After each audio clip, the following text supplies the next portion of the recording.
Finally, we're on. We are back. I've only had to enter my password 20 times. Oh, thank God. That's all for it that, was, Dan. just 20 times. But we're kicking off this month with a hiss and a roar, aren't we, Dan?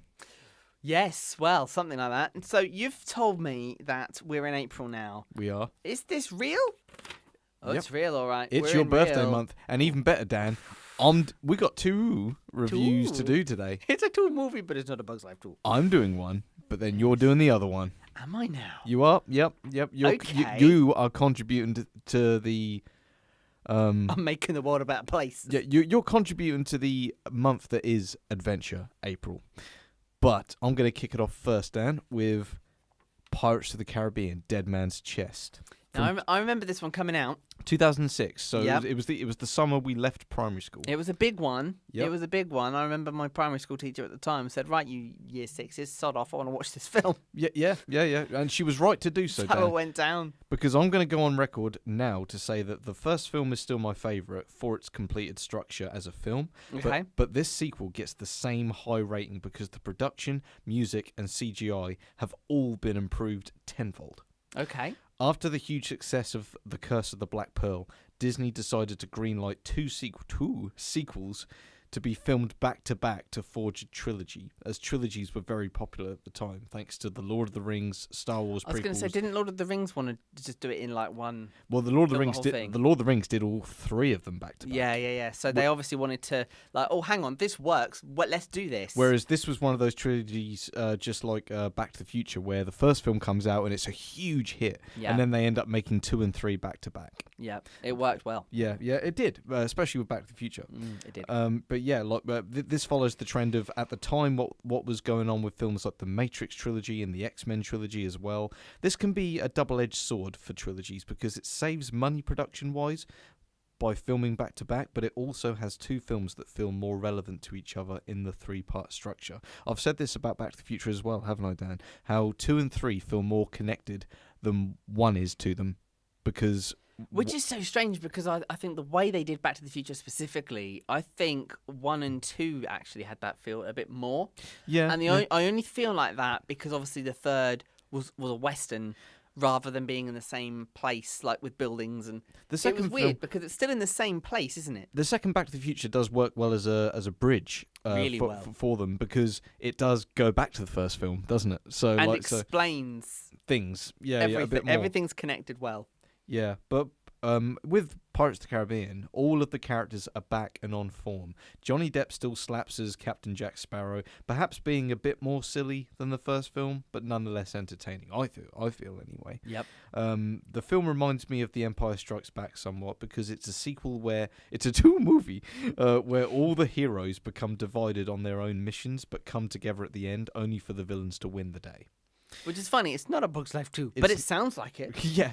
Imagine a real Bug's Life 2, eh? Yeah. Hopper lives. The film's biggest praise goes to the character of Davy Jones, whose character is just as striking as his imagery. The CGI texture on his octopus-like skin was truly a marvel to be accomplished back in 2006. Big budget CGI movies of today have zero excuse to look less impressive, in my opinion. And there are They do look less impressive. and they do look less They impressive. yeah. The groundwork is laid for Jones's backstory to be explored more in the next film, but his theme, composed by Hans Zimmer, is haunting and tragic, just like the pirate himself. Haunting, absolutely haunting. On the subject of Hans Zimmer, his theme for The Kraken also hits you like a gut punch when its intense organ strikes when the terrifying creature lays waste to the sea vessels. It's just so everything's built up to the appearance of the Kraken, and it's such a great payoff. Great movie monster. The sound design is also perfect, with squelching wet sounds made by the Kraken and all the barnacle designs on the Flying Dutchman. It just draws you into this cold, rainy environment of pirate lore. Do you know what's quite funny? All the buzzwords you're using, Davy Jones, barnacles, Yeah. Flying Dutch, this is all SpongeBob stuff. All of it. I knew it. I knew You you'd just find knew, a way you're in. reeling those names. You're just name dropping SpongeBob stuff here. I just knew you'd What did find they a all way have in. for dinner? Krabby Patties? Krabby Patties. But to close, Dan, on this review anyway,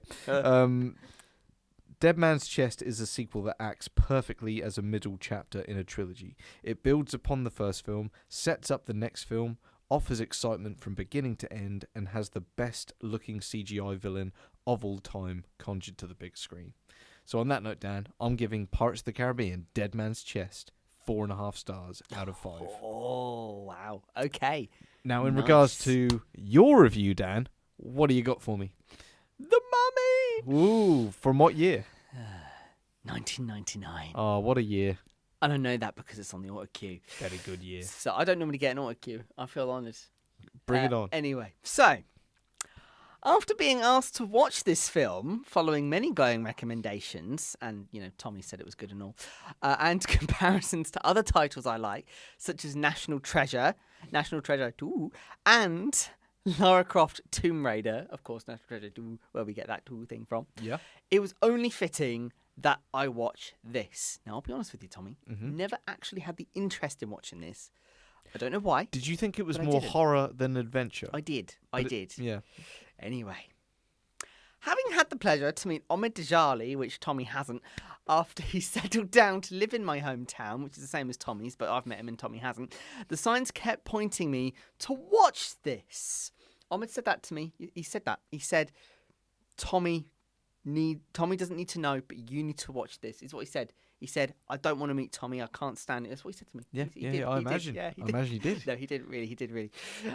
So, as a title rated 15 with the promise of violence, I've often been put off with the original plan of this to be a horror movie overall, but I think the format settled upon complemented the story perfectly, and I mean perfectly. Because you expect horror, but it's actually action-adventure.